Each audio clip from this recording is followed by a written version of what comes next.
مش ممكن حسام غالي.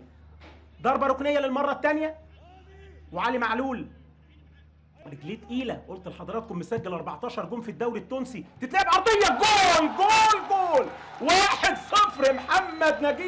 محمد نجيب يغيب ونجيب يا محمد مع النادي الاهلي، 1-0.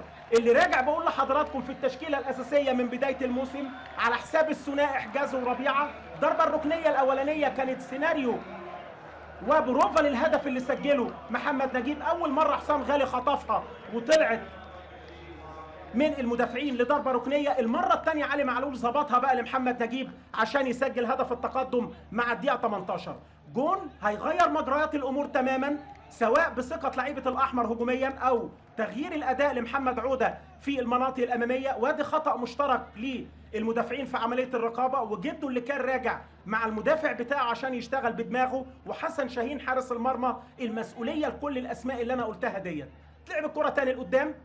معانا استاد النيل النهارده، اللقاء هو اللي بياخدنا لبره شويه، الاحداث الفنيه غصب عننا.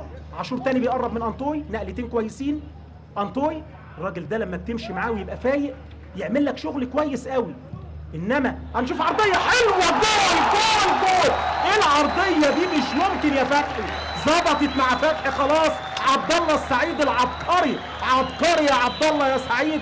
عبد الله جمهور الاهلي معاه سعيد. 2-0 بعرضيه في منتهى الجمال والروعه، وتحرك مثالي لعبد الله السعيد عشان يجيب الجول الثاني. ثنائيه اهلاويه حلوه بقول لحضراتكم، العرضيات تحل المشكله. بص شوف بقى التمريره من انطوي اللي فتحت المساحات، واد احمد فتحي بالمقاس يا ابني، بالمقاس بلسم، منتهى الجمال والروعه. انما مرتين ثلاثه والكوره طالعه من رجل اللعيبه تحس على طول بالخطوره. وادي الاعاده وضربه الراس من عبد الله السعيد اللي بيكرر مشهد الموسم اللي فات، ان يبدا الدوري بالتسجيل في اول مناسبتين او اول لقاءين زي ما بدا 2015 2016 قدام طلائع الجيش والمحله.